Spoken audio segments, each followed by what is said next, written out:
Imagine this for me. Your 3-year-old daughter has been getting sicker and sicker for a few weeks now. And now she's lost a lot of weight and doesn't want to play with her toys. So you brought her to her doctor, where he told you that the only way to save her life would be to get a heart transplant. So for 2 months, you watched as your daughter got worse and worse. You watched as she got blood clots in her legs and how she had to be put on a ventilator.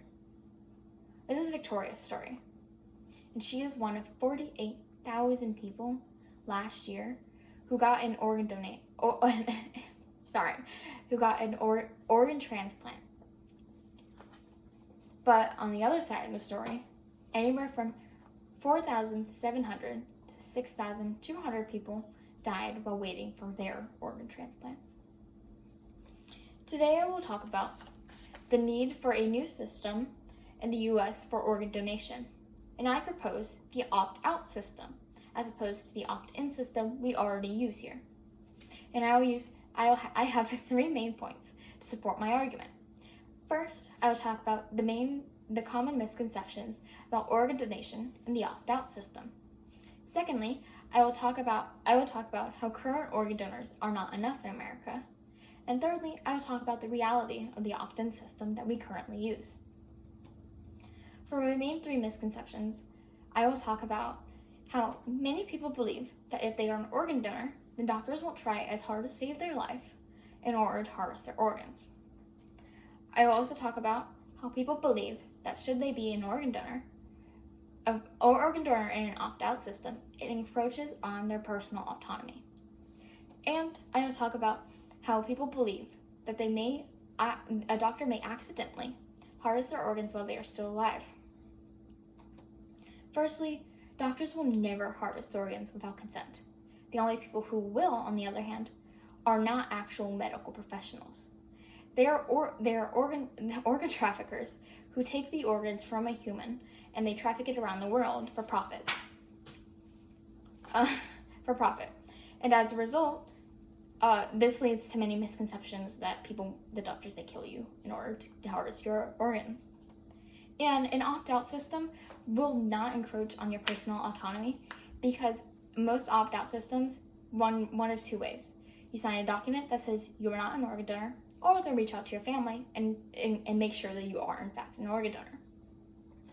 And thirdly, doctors run more tests on organ donors to ensure that they are dead compared to non-organ donors, so that they don't make a mistake and harvest someone's organs who is actually alive. Secondly, I will talk about how current donors are not enough. So in America, there are over 100,000 people on the National Organ Donation List. And there are many, many people who donate their organs. But only 3 in 1,000 people who are on the National Organ Donation List die in a way that their organs can't be harvested. This is because there are very specific circumstances for your organs to be donated and harvested. And thirdly, 30 to 40% of Americans who agree with the concept of organ donation are not donors themselves. And having an opt-out system where these people are already organ donors and don't have to go through the process of signing up or renewing their license to say that they are one, they're automatically one, and they just have to say, I don't want to be an organ donor. And this will save many lives because already there are many, many people who are on the waiting list compared to the amount of transplants and donors there are. And thirdly, I'll talk about how the opt-in system is not efficient because people can forget to sign up. It might slip their mind when they're going to the DMV or when they're doing things related to that. They may not realize in that moment, do I want to be an organ donor? While many people think, yes, I do. People forget. And that's the reality. But anyone can need a transplant. And I mean anyone. Young, old, people who ran marathons, were super healthy, anyone can need an organ transplant.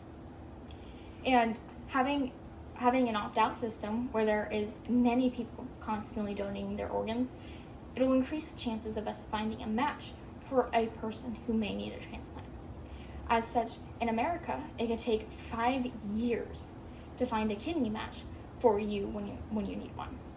As opposed to in Spain, that has an opt-out system, it only takes about 15 to 18 months, which is still a lot, but also kidneys are the organ that are the most in demand. And to summarize,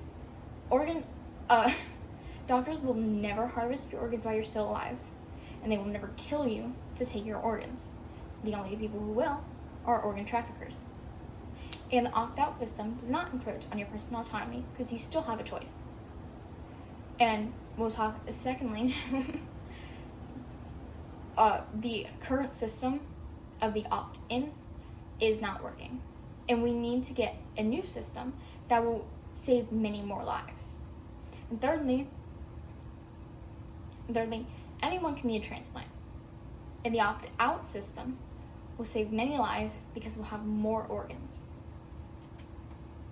And now that you've learned everything about the opt-out system and why it should be brought to America, I've come here to ask you that should it ever come up in an election, then maybe you'll vote for it. And if you even want to take it a step further, maybe you can spread the knowledge. Bring it up to as many people as you can. And maybe one day it'll reach the government and we will have a switch from opt-in to opt-out. Thank you.